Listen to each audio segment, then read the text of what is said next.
Hello mga kakusina, ngayon ay maglilinis tayo ng rambutan.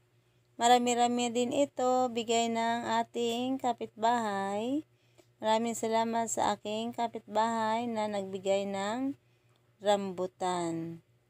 Ayan, nililinis ko po muna yan at tinatanggal po yung mga langgam, tsaka yung mga may sira.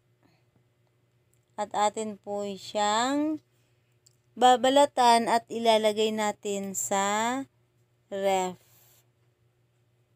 Masarap kasi ang rambutan kapag malamig-lamig. Para hindi natakaw space sa ref, ay aalisin na natin yan ang balat. Kaya ako lang siya hinugasan kasi maraming mga itim-itim. Siguro pag harvest ay nahulog sa mga patay na damo. Ayan, isang puno yan doon sa tray na plastic. Kaya manawa-nawa na kami ng kain yan. Thanks for watching. Bye-bye.